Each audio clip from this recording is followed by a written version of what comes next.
Assalamualaikum warahmatullahi wabarakatuh. Kembali lagi di mata pelajaran matematika bersama Bu Ipan di sini. Oke, kali ini kelas 12 akan mempelajari tentang statistika. Mungkin kalian sudah pernah mendengar atau mempelajari tentang statistika, yaitu pada saat kalian SMP ya. Nah, statistika di sini akan dibahas ulang ketika kalian SMK, tapi tingkatannya memang lebih sulit, lebih susah gitu ya. Oke, ini Bintang buat part 1 karena akan banyak sekali perhitungan-perhitungan yang tidak cukup Bintang jelaskan pada presentasi kali ini. Oke, daftar isi. Dari daftar isi, Bintang ingin jelasin sedikit bagian-bagiannya. Di sini ada konsep matematis, konsep statistika. Kemudian yang kedua ada penyajian data, ada ukuran pemusatan data. Kemudian yang keempat adalah ukuran letak data, dan yang kelima adalah ukuran penyebaran data. Mungkin ketika kalian SMP, kalian lebih mengenal ini kali ya, ukuran pemusatan data. Seperti mean, atau rata-rata, median, atau nilai tengah, dan modulus, atau nilai yang sering muncul. Oh, biasanya ketika SMP, kalian belajar ukuran pemusatan data, tapi untuk tabel data tunggal saja, data kelompoknya hanya sedikit sekali. Nah, ketika kalian SMK, nah kita belajar dari awal tentang statistika. Sebenarnya konsep statistika itu seperti apa sih? Nah, penyajian data ini bisa dalam bentuk diagram, dan bisa juga dalam bentuk tabel distribusi frekuensi. Tahu ya, paham ya bentuk tabel yang kotak-kotak? Kemudian ada namanya kuartil, desil, persentil, ada juga namanya jangkauan, simpangan rata-rata, variansi, simpangan baku, dan nilai baku. Nah, biasanya statistika ini sangat dibutuhkan ketika seseorang sedang meneliti, lakukan penelitian, seperti itu. Kita jelasin sedikit tentang konsep statistika. Yang pertama, statistik. Jadi beda ya antara statistik dengan statistika. Kalau statistik adalah kumpulan data dalam bentuk angka maupun bukan angka yang dapat disusun ke dalam bentuk tabel maupun diagram dan menggambarkan suatu permasalahan tertentu. Jadi statistik bisa kumpulan data, bisa bentuk angka, bisa bentuk bukan angka ya. Misalkan Bu Intan ingin mengumpulkan data tentang siswa yang menyukai warna biru gitu, atau mengumpulkan data siswa yang memiliki hobi berenang atau menulis gitu. Nah, itu kan bukan termasuk angka ya. Oke, selanjutnya statistika adalah ilmu pengetahuan yang berhubungan dengan cara penyusunan data, pengolahan, dan penganalisan data, serta penyajian data berdasarkan kumpulan dan analisis data yang dilakukan. Biasanya, statistika ini kalau kalian gunakan di tingkat selanjutnya ketika nanti kalian mau kuliah, statistika ini sangat butuh sekali ya untuk pengolahan skripsi biasanya. Nah, walaupun kalian bukan mengambil jurusan untuk menghindari matematika, misalnya mau ngambil jurusan psikologi atau jurusan apa, tetap ya perhitungannya tetap menggunakan statistika, tetap menggunakan matematika. Nah, data statistika itu apa? Nah, data statistika adalah sejumlah informasi yang bisa memberikan sebuah gambaran tentang keadaan atau permasalahan gitu ya. Data yang baik biasanya memenuhi beberapa syarat. Nah, ini syarat-syarat ini adalah akan menjadi tugas kamu untuk mencari syarat data yang baik itu syarat-syaratnya apa saja dan jelaskan pengertiannya. Kalau LKS sudah diambil, silahkan cari di buku LKS. Kalau tidak ada, silahkan gunakan Google-nya, internetnya, kuotanya ya, nak. Seperti itu. Kemudian ada namanya populasi. Populasi ini keseluruhan objek penelitian yang ditetapkan oleh peneliti. Sedangkan sampel adalah sebagian saja. Kalau populasi keseluruhan, kalau sampel hanya sebagian yang diambil dari keseluruhan objek penelitian dan dianggap mewakili atau representatif. Maksudnya mewakili itu nih bahasanya ya representatif. Contoh, Bu Intan ketika kuliah ingin meneliti SMK Setangsel. SMK Setangsel ini populasinya terlalu besar. Nah, karena Bu Intan butuh yang lebih kecil lagi, Bu Intan ngambil SMK Setangsel dengan jurusan multimedia misalkan. Karena Bu Intan mau meneliti tentang teknologi di sekolahnya, teknik informatikanya bagaimana gitu ya. Nah, kemudian Bu Intan tidak mungkin menelusuri setangsel SMK-SMK mana saja yang ada jurusan multimedianya. Maka Bu Intan akan mengambil sampel atau bagian kecilnya saja. Sampelnya Bu Intan mengambil di SMK Asudia yang ada jurusan multimedianya. Jadi sampel inilah, SMK Asudia inilah yang dianggap sebagai dianggap mewakili gitu ya, sebagai keseluruhan dari objek penelitiannya, seperti itu. Kemudian ketika kita belajar statistika, maka kita harus punya metode pengumpulan datanya. Gimana caranya kita ngumpulin data ini pakai metode apa gitu ya. Ada cara yang dapat digunakan seseorang peneliti untuk mengumpulkan data-data yang akurat dan tepat sehingga dapat mewakili keseluruhan objek. Misalkan Bu Intan mau meneliti SMK jurusan multimedia ya. Bu Intan menggunakan metode wawancara, misalkan Bu Intan datang ke sekolah-sekolah SMK Tangsel gitu, Bu Intan menggunakan metode wawancara. Bu Intan wawancarain gurunya atau kepala sekolahnya. Nah, diantaranya ada 4 metode. Ada observasi, wawancara, angket atau kuesioner, dan metode dokumentasi. Nah, untuk pengertiannya dari masing-masing metode ini, silahkan kalian cari, jelaskan masing-masing pengertian atau perbedaannya dari metode tersebut. Jadi tugasnya sudah ada 2 ya di slide ini. Yang pertama adalah mencari syarat-syarat data yang baik itu harus memenuhi syarat-syaratnya apa saja, tuliskan syarat-syaratnya dan jelaskan pengertiannya. Yang kedua adalah menjelaskan tentang metode. Ada 4 metode, silakan jelaskan pengertian atau perbedaan dari metode tersebut. Oke, ini di slide ini sudah ada dua nomor tugas. Selanjutnya yang kedua adalah tentang penyajian data. Bagaimana sih data itu disajikan? Biasanya data disajikan bisa dalam bentuk diagram batang. Nah, diagram batang ini adalah grafik yang tersusun dari kolom berbentuk batang. Bisa bentuk persegi ataupun bentuk persegi panjang dan menunjukkan berbagai informasi. Bisa memberikan contoh, ini ketika kalian SMP, mungkin kalian sudah terbiasa dengan tabel yang sedikit seperti ini. Ini biasanya disebut data tunggal ya, karena cakupannya hanya sedikit. Kalau data kelompok itu cakupannya banyak, lebih dari 30. Nah, ini kebetulan cakupannya hanya sedikit, hanya ada berapa nih? Tinggi badannya hanya ada 5, kemudian banyak siswanya hanya ada 30. Nah, kemudian ini bentuk diagram batang. Ini apa namanya? Garis X gitu ya. Di sebelah sini X-nya. Nah, kemudian di sebelah sini adalah Y. Yang bagian vertikal, di horizontal adalah X dan bagian vertikal Y. Nah, Bu Intan mau menekankan kembali, kalau kita buat grafik seperti ini, angka-angkanya tolong diperhatikan ya, Nak.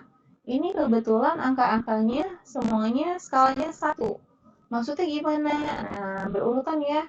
0, 1, 2, 3, 4, 5, 6, dan seterusnya. Kalau kalian mau buat skalanya skala 2, bisa. Jadi dari 0, kemudian 2, skala 2 ya, kemudian 4, 6, 8, 10, dan seterusnya gitu ya. Kalau mau skala 3 gimana? 0, 3, 9, 12, dan seterusnya gitu. Jadi nggak bisa ya. Misalkan dari 0, 2, 3, 5, 6. Nah, ini nggak bisa nih. Nggak bisa, ini salah. Nah, jadi nggak boleh menentukan ini skala yang vertikal ini ditentuin dari sini gitu, nggak boleh.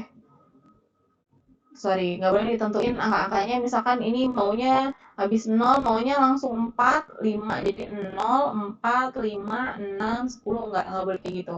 Untuk peraturan ini, bentuk skala ini harus jaraknya sama gitu. Jadi kalau mau berjarak 1, 1 semua. Mau berjarak 2, seperti ini 2 semua. Mau 3 ya 3 semua. Kayak gitu maksudnya enak. Kemudian yang harus kalian ketahui lagi, bahwa kalau diagram batang ini harus lurus ya. Jadi misalkan tinggi badannya 135 cm, ada siswanya ada sebanyak 5. Biasanya di bagian vertikal Y ini biasanya adalah frekuensinya gitu ya. Bagian frekuensi atau banyaknya siswa atau banyaknya data ada berapa. Yang tingginya 135 cm ada sebanyak 5 orang. Nah, ini lurus ya, Nak. Nah, makanya dibikin garis titik-titik lurus seperti itu. Ini kalau garis tulis tangan Bu Intan sih mencong-mencong ya. Nah, seperti itu ya. Membuat diagram batang kurang lebih seperti ini. Mudah ya? Oke, selain diagram batang ada apa lagi sih? Ada namanya diagram garis. Diagram garis nggak beda jauh sama diagram batang. Dari teknik membuat grafiknya, membuat X dan Y-nya tidak beda jauh. Hanya saja bedanya kalau diagram garis bisa dilihat ya. Kalau diagram garis nggak perlu dibentuk batang. Ya iya namanya garis ya. Jadi kalian cuma tinggal bikin titik seperti ini, titik warna hitam gitu di titik-titiknya ditandain. Jadi ini dipertemukan antara 5 dan 135 ini. Ini juga dipertemukan frekuensinya dengan tinggi badannya gitu kan, dipertemukan titik-titiknya. Nah, habis itu ditarik garis. Dan ini ketika nanti kalian ujian atau ulangan harian, UAS, tolong buatnya rapih menggunakan penggaris seperti ini. Jadi nggak boleh mencong-mencongnya, nggak boleh bikinnya begini. Set gitu atau ke bawah, terus ke atas, ke bawah gitu, ke atas, nggak boleh ya, nggak boleh, harus lurus, berbentuk seperti garis. Karena diagram garis adalah data statistik yang disajikan dalam bentuk garis yang menghubungkan titik-titik data dan menunjukkan kuantitas dari data tersebut. Oke, seperti itu ya, Nak. Itu kalau diagram garis. Ada diagram apa lagi? Ada namanya diagram lingkaran. Ini datanya masih sama dengan data yang tadi ya, dengan data yang ada di tabel sebelumnya tadi. Nah, untuk diagram lingkaran, biasanya jangan kaget ya kalau diagram lingkaran itu ada yang bentuknya derajat-derajat, ada yang bentuknya persen. Apa bedanya? Coba diperhatiin. Diagram lingkaran biasanya digunakan untuk menyajikan data yang dapat dikategorikan atau dikelompokkan. Di sini data akan digambarkan dalam bentuk lingkaran yang terbagi menjadi beberapa juring. Paham juring ya? Nah, juring itu kayak gini nih.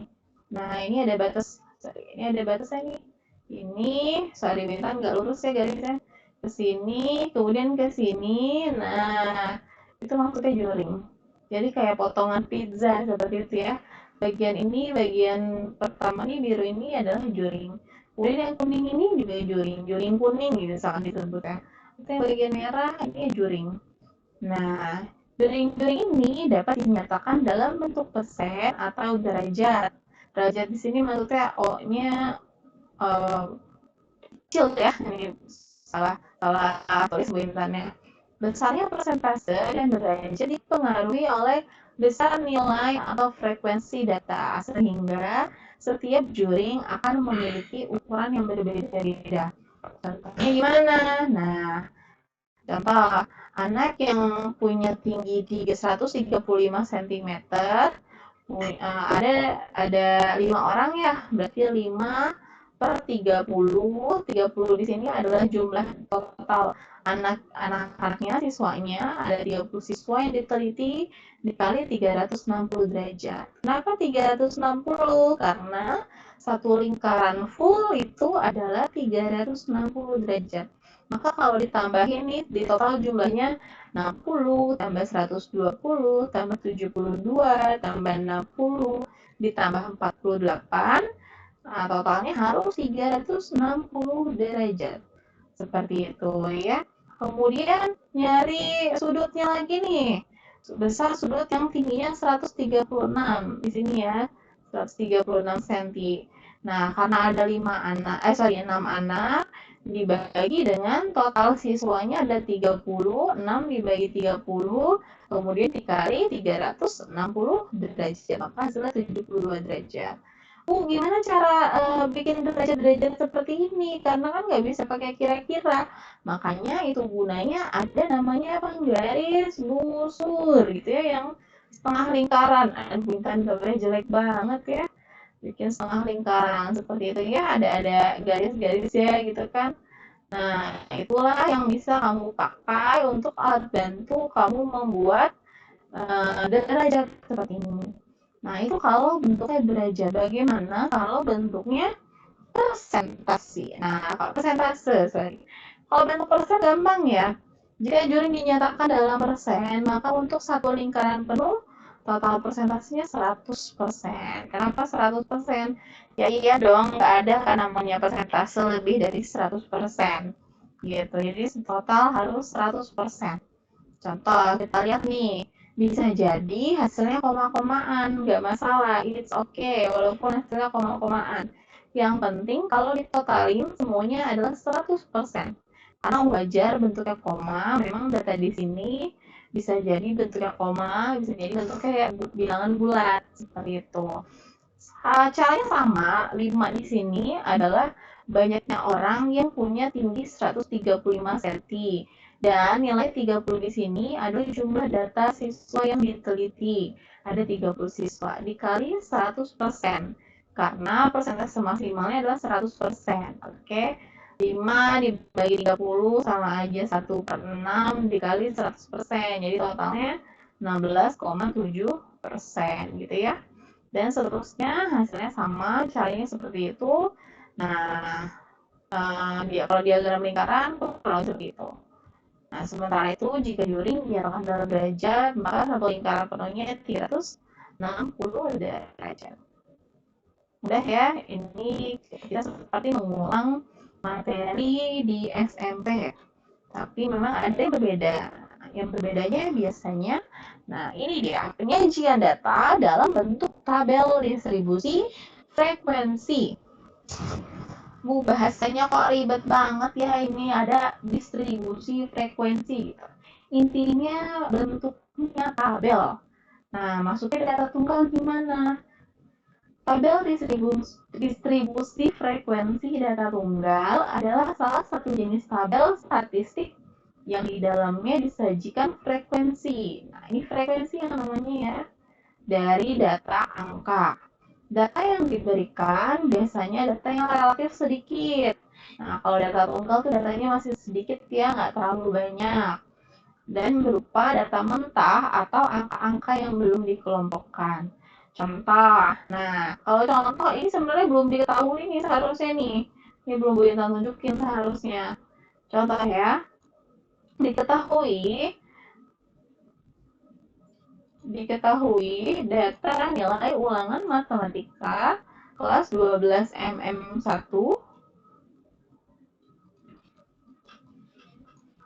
ada sebagai berikut. Oke, ini nilai-nilainya ya, nah. Ada 7, 7, 8, 9, 8. Nah, ini ngacak nih. Nggak tahu yang dapat nilai ini siapa aja. 6, 8, 7, 6, 8, 8, 9, 7, 6, 5, 10. Gitu. Nah, kira-kira ada berapa nih total? Kita hitung. 1, 2, 3, 4, 5, 6, 7, 8, 9, 10, 11, 12, 13, 14, 15, 16, 17, 18, 19, 20. Total ada 20 data. Nah, untuk kalau ada kurang dari 30, nah tadi kan 20 ya, ada 20 data. Kalau kurang dari 30, kita tinggal bikin namanya data tunggal. Nah, data tunggal ini yang akan kita buat dalam bentuk tabel distribusi frekuensi. Gimana caranya? Yang pertama adalah kita membuat kolom nilai, kemudian turus, dan frekuensi. Nah, nilainya berapa aja? Yang terendah kita lihat. Ada 5, ada 6, 7, 8, ada 9 enggak? Oh, ada nih 9 dan tertingginya adalah 10. Maka kita tulis nilainya dari yang terendah. 5, 6, 7, 8, 9, 10 gitu ya. Kemudian kita tulis turus. Turus ini jangan diisi dulu ya. Nah, kemudian ini frekuensi. Frekuensi ini total yang ada di turus baru kita terjemahkan ke angka. Seperti itu. Nah, cara berikutnya adalah kalian masing-masing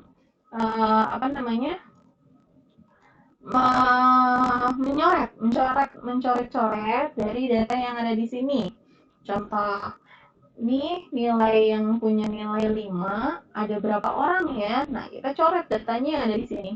1, 2, 2. Nah, baru ditulis terusnya 1, 2. Baru diterjemahkan ke frekuensi. Kita tulis angka 2 gitu. Kemudian yang punya nilai 6 ada berapa orang? Kita hitung di sebelah sini. 1, 2, 3, 4. Nah, berarti tulis terusnya 4. 1, 2, 3, 4. Dan kita terjemahkan frekuensinya adalah 4 gitu ya. Kemudian misalkan Bu, saya nggak mau bikin terus Bu, maunya langsung frekuensi aja karena datanya masih data tunggal, terlalu mudah buat saya asik. Nggak apa-apa, boleh. Terus ini sebenarnya berfungsi untuk latihan ketika nanti kalian dapat data yang sangat susah, data yang sangat banyak, ada ratusan data, ada 40, 50 data, terus ini sangat berfungsi banget gitu. Tapi kalau masih data tunggal, nggak mau pakai kolom terus pun boleh. Jadi habis nilai, langsung ke frekuensi aja gitu boleh ya. Kemudian nilai yang 7 ada berapa anak? 1, 2, biasa kan dicoret ya. 3, 4, 5, 6. Benar nggak 6? Benar. Ini juga benar ya. 8 ada berapa? 1, 2, 3, 4, 5, 5. Benar. 9 ada berapa? 1. Ini udah habis ya, nggak ada ya. 1, 2. 2 benar. Kemudian 10 ada 1. Benar. Oke. Untuk pencarian tabel distribusi frekuensi data tunggal, cukup sampai di sini saja. Sudah benar. Gitu ya. Kecuali ditanya nanti, meannya berapa misalkan gitu ya. Modusnya berapa? Modus itu apa? Nilai yang sering muncul. Ya, nilai yang sering muncul paling banyak berapa? Yang frekuensinya paling tinggi dong. Nah, nilai yang sering muncul adalah 7 gitu ya biasanya ya. Tapi untuk perhitungan kita lanjut ke minggu berikutnya, tenang aja. Masih dasar-dasarnya ini. Oke. Ada tabel distribusi frekuensi data kelompok. Nah, ini yang tadi Winan bilang, ada data tunggal, ada data kelompok. Kalau data kelompok itu biasanya cakupannya banyak. Ada lebih dari 30 data. Bisa 40, bisa 50 gitu, atau bahkan 100 lebih gitu ya. Biasa kalau penelitian-penelitian mahasiswa itu biasanya minimal paling nggak 50 sampelnya gitu. Oke, cara penyajian datanya disusun dalam kelas-kelas tertentu untuk mengetahui gitu ya tingkatan kelasnya. Jadi ada kelas-kelasnya kalau data kelompok tuh. Ada beberapa aturan atau langkah-langkah yang harus diikuti ketika kamu membuat TDF. Apa sih maksudnya TDF? TDF itu tabel distribusi frekuensi gitu ya. Jadi jangan keliru. Data kelompok diantaranya, nah inilah langkah-langkah. Wintan mau biasain kalian mengerjakan matematika itu harus step by step. Ini langkah pertamanya, ini langkah keduanya, ketiga, keempat, dan kelima. Jadi jangan mau bikin data kelompok, tapi langkah yang kita kerjain langkah ketiga dulu atau langsung kelima dulu, nggak bisa. Gitu ya, jadi biasakan step by stepnya. Oke, ini langkah-langkahnya akan Bu Intan jelaskan di slide selanjutnya. Oke, ini contoh ya. Ini ada sebuah data. Ini contohnya ada perintahnya adalah seperti ini. Buatlah tabel distribusi frekuensi dari data nilai matematika siswa kelas 12 MM2 sebagai berikut. Ini nilai matematikanya ya. Nilai matematikanya beda-beda. Kalau tadi yang data tabel distribusi frekuensi data tunggal itu gampang banget nilainya tuh 7, 5, 6 apa namanya bulat semua. Nah kalau ini juga bulat sih maksudnya di sini ada angkanya lebih variatif, ada 56, 73, 74, 75, jadi nggak cuma 7 aja gitu. Ada 72 malah di sebelah sini, ada 71 juga, ada 77 nggak, ada 77 nggak, oh ada 77, 78, 8, 79, 80, ada 80, 80 nggak ada gitu ya. Nah, ini nanti kita akan membuat tabelnya. Gimana cara bikinnya? Langkah yang pertama, step by step dulu ya. Kita akan mencari namanya jangkauan kelas. Ketika membuat tabel data kelompok, biasakan untuk mengurutkan dahulu data dari nilai terkecil ke terbesar. Kemudian kita tentuin jangkauan kelasnya berapa. Nah, dilihat dari tabel, nilai kita lihat ya dari tabel ini dari ujung kiri sampai ujung kanan, lihat urutin. Kira-kira nilai yang terkecilnya berapa?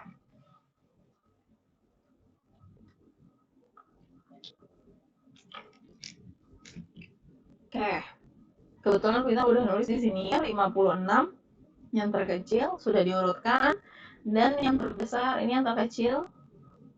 Yang terbesar ada di sebelah mana 99. Loh, mana yang hilang nih? Jadi kalau bikin data seperti ini harus hati-hati ya, Nak. Ada nggak 99? 99. Wah, kayaknya bisa salah tulis ini. Hmm? Nanti benar revisi ya, Nak. Ini mungkin ada kesalahan soal. Oke. Kita bikin diurutkan dulu. Anggap aja yang terakhir ada 99 ya. Jadi yang terkecil 56 dan yang terakhir ada 99. Oh, ini seharusnya 99, Nak.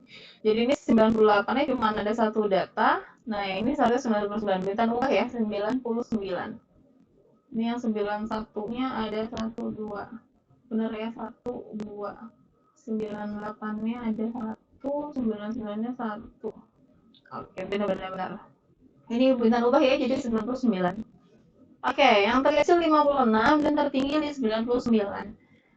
Cara mencari jangkauan, nah bisa dilihat ya, cara mencari jangkauan adalah nilai yang terbesar dari data dikurang nilai yang terkecil, maka itu adalah namanya jangkauan. Jangkauannya adalah 43. Nah, ini namanya jangkauan atau biasanya dilambangkan dengan huruf J seperti itu. Jangkauan udah ketemu, langkah selanjutnya apa? Langkah selanjutnya adalah mencari banyaknya kelas. Gimana cara nyarinya? Kita menggunakan aturan Sturgis.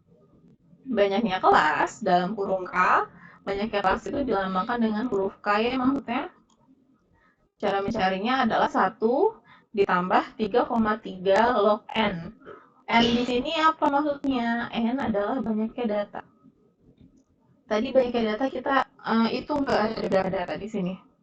Nah, ini kalian hitung ya, banyaknya data ada berapa? 1, 2, 3, 4, 5, 6, 7, 8, 11, 12, 13, 14, 15, 16, 17, 18, 19, 20, 21, 22 dikali 2 berarti ada 44 data. Banyak data sejumlah 44. Oke. Ini cara mencari log n-nya ya. Nah, cara nyari log n itu menggunakan kalkulator khusus sains. Bintang sudah mencoba menggunakan kalkulator di handphone. Jadi handphone kalian itu ada namanya kalkulator sainsnya gitu ya untuk mencari log. Log di sini adalah logaritma. Pasti pas SMK kelas 10 belajar tentang log gitu ya. 2 log 4 gitu-gitu ya. Dikali 4 log 3 gitu-gitu ya. Jadi bahas logaritma Bintang. Oke, seperti itu ya. Nah, ketika sudah mencari log, ini digunakan kalkulator saja, 3,3. Kalau ada seperti ini maksudnya dikali ya, gitu, dikali log n. Banyaknya kelas, cara nyarinya adalah 1 ditambah 3,3 log n. Nah, kebetulan log 44 dibulatkan menjadi 1,64. Jadi hasilnya tuh panjang sebenarnya, nah seperti ini nih. Log 50, 1,699 sekian, sekian, sekian, sekian, sekian gitu. Tapi diambilnya 3 angka belakangnya karena boleh 2 angka belakangnya saja. Nah, ini dikali ya, 3,3 dikali 1,64 hasilnya 5,4. 1 ditambah 5,4 adalah 6,4. Kemudian Bu Intan mau bulatin ke angka 6. Pembulatan ke bawah. Nah, untuk banyaknya kelas bisa jadi nih, bisa aja sebenarnya dibulatin ke 6 atau 7. Karena uh, tidak ada aturan tertentu atau aturan khusus yang menerapkan tentang banyaknya kelas harus dibulatkan ke atas. Kalau dibulatkan ke atas kan harusnya 7 gitu ya. Dibulatkan ke bawah jadi 6 gitu. Nggak ada ya pembulatan untuk menentukan banyaknya kelas dan panjang interval memang dilakukan dengan cara berbeda. Oke, next. Kita cari panjang interval kelas.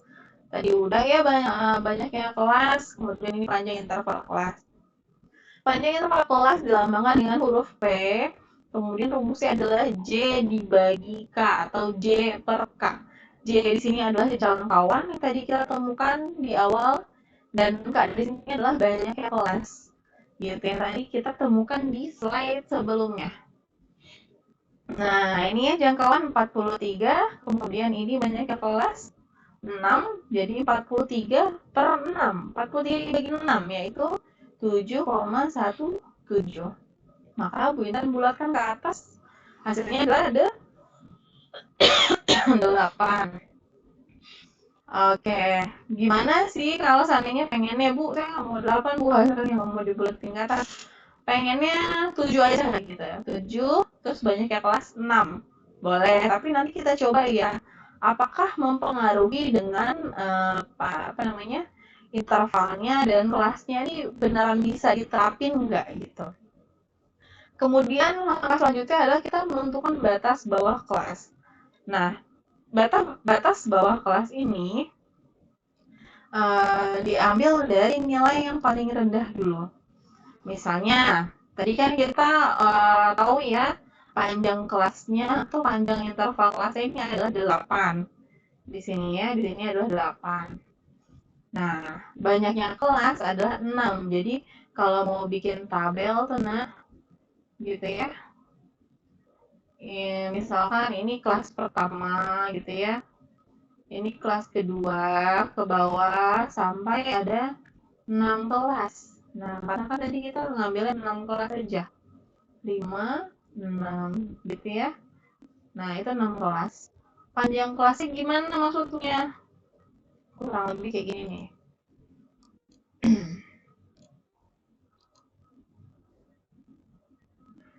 Nah, di kelas pertama kita ambil 56 karena 56 adalah data terkecil gitu ya.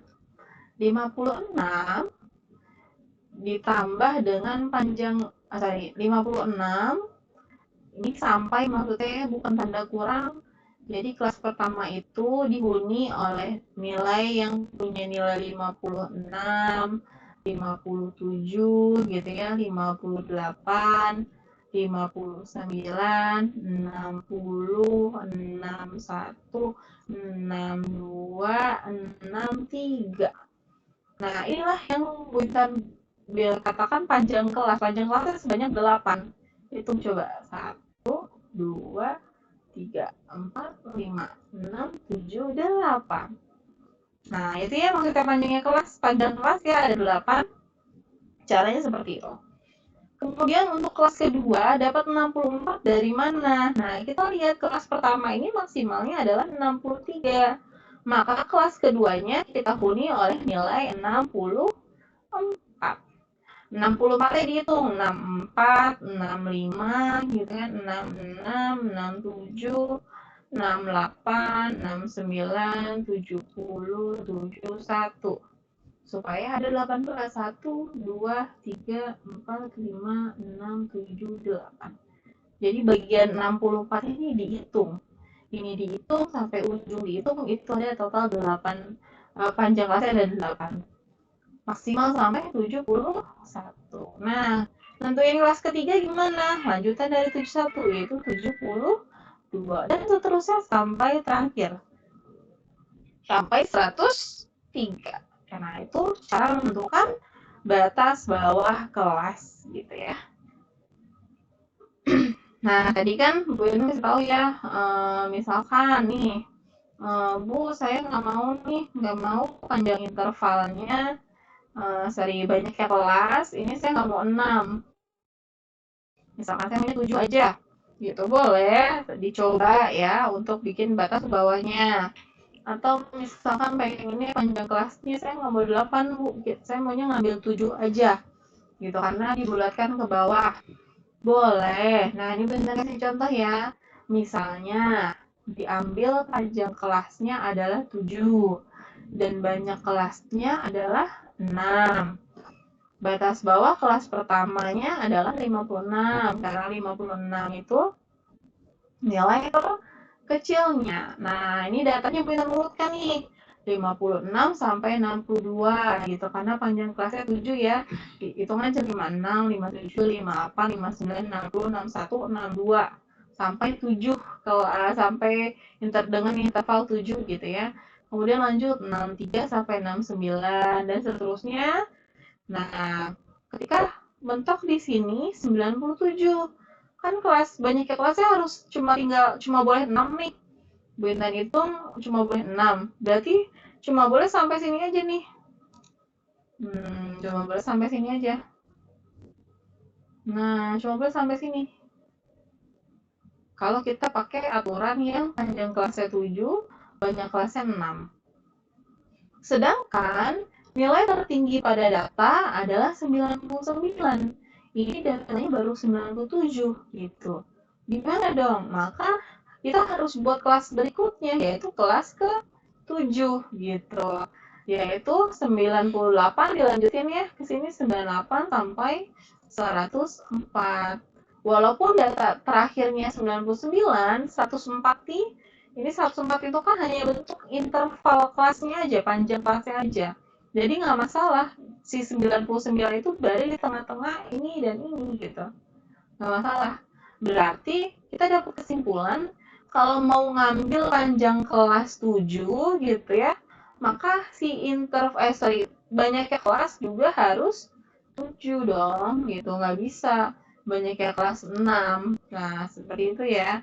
Kurang lebih. Jadi ketika kalian mencoret-coret, mereka nggak bisa, maka diubah. Harus ada yang diubah. Oke, begitu. Kemudian ini adalah cara menentukan frekuensinya. Tadi kita sudah menemukan batas bawahnya. Nah, batas bawah inilah yang harus kita tulis di kolom bagian nilai. Nah, ini kita tulis ya sampai 103. Tadi sudah Bu Intan tulis. Saatnya mencoret-coret menggunakan tools. Inilah yang akan memudahkan kalian ketika mempunyai data yang cenderung banyak. Nah, di sini akan lebih mudah ketika dari awal kamu sudah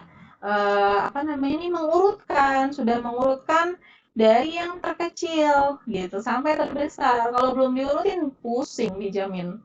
Nyoretnya pusing. 56 sampai 63. Nah, lihat nih. 1, 2, 3. Kalau seandainya nggak diurutin, kamu harus buat terus. Harus misalkan ketemu nih 56 coret. Terus juga coret 1. 57 ketemu, coret lagi 1. 59 ketemu, coret lagi 1. Kan nyape-nyapein gitu ya. Mendingan kayak gini, udah diurutin dari awal, jadi gampang.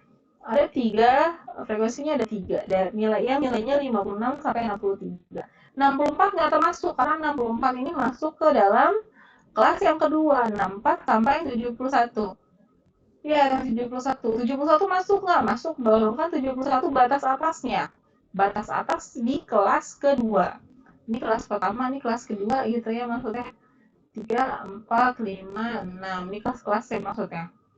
1, 2, 3, 4, 5, 6, 7, 8, 9, 10. Benar, 10. 72 sampai 79. Maksimal 79. 1, 2, 3, 4, 5, 6, 7, 8, 9, 10, 11, 12, 13. Benar. 80 sampai 87. 80 berarti 81-nya masuk ya. 1, 2, 3, 4, 5, 6, 7, 8. Nah, benar 8. Karena 88-nya masuk ke kelas 5. 88 sampai 95. 95 tuh 91 berarti masuk ya. 1, 2, 3, 4, 5, 6, 7, 8. Benar. 96 sampai 103. 98, 99 cuma 2. Nah, gampang ya. Begitulah cara membuat tabel distribusi frekuensi data kelompok. Oke, tugas yang kedua. Tadi kan sudah berikan 2 nomor ya di slide yang awal-awal tadi ya. Nah, tugas berikutnya adalah artikan beberapa istilah yang digunakan dalam tabel distribusi frekuensi. Istilahnya apa aja? Istilah kelas interval, istilah batas kelas interval, istilah tepi kelas, istilah titik tengah. Pengertiannya apa? Kalian tulis. Ini Bintan kasih contoh nih, baik banget tuh. Yang A udah Bintan kerjain. Nah, ini yang A. Jadi kita kasih tulis pengertiannya dan berikan contohnya. Contohnya berdasarkan dari tabel yang sudah diketahui ini. Bisa dipahami ya. Jadi contoh nih, pengertian kelas interval, ini yang A ya, ini jawaban yang A. Kelas interval adalah selang tertentu yang membagi data menjadi beberapa kelompok. Contoh, kelas pertama, nih nilainya adalah 56 sampai 63. Nih ya. Kemudian kelas kedua, nilainya 64 sampai 71. Bintang tulis. Kelas ketiga, nilainya 72 sampai 79 dan seterusnya gitu ya. Kemudian yang B, ini yang B, kita kasih contoh. B, batas kelas interval. Kalian cari di buku LKS atau cari di Google. Batas kelas interval adalah bla bla bla bla bla. Contoh, kelas pertama, batas bawahnya berapa nih kelas pertama nih, dan batas atasnya berapa. Terus kelas kedua, batas bawahnya berapa, batas atasnya berapa. Kelas ketiga berapa, gitu-gitu ya, seterusnya sampai ke kelas terakhir, yaitu kelas ke-6 di sebelah sini, gitu. Bisa ya? Oke, kalau ada pertanyaan tentang tugas kedua, silahkan hubungi Bu Intan melalui grup kelas masing-masing atau melalui WhatsApp Bu Intan. Oke, jangan lupa untuk mencatat materi dan mengerjakan secara mandiri soal latihan yang sudah diberikan. Ingat ya, catat. Gitu. Hasil yang baik akan datang kepada mereka yang senantiasa berusaha dengan sungguh-sungguh dalam berikhtiar. Jadi jangan cuman nungguin hasil punya temen ya, nggak keren dong kayak gitu. Tapi kamu juga harus usaha, harus bersungguh-sungguh supaya apa yang kamu dapatkan, yang tadi yang minggu lalu Bina pernah bilang, belajar matematika itu sama seperti sedang mengasah otak kalian, mengasah bagian area prefrontal supaya kalian bisa berpikir kritis, berpikir logis, seperti itu. Oke? Terus saja dari Bu Intan, terima kasih sudah mendengarkan pembelajaran pada hari ini. Semoga kamu sehat selalu dan guru-guru SMA Sudian juga sehat. Terima kasih. Wassalamualaikum warahmatullahi wabarakatuh.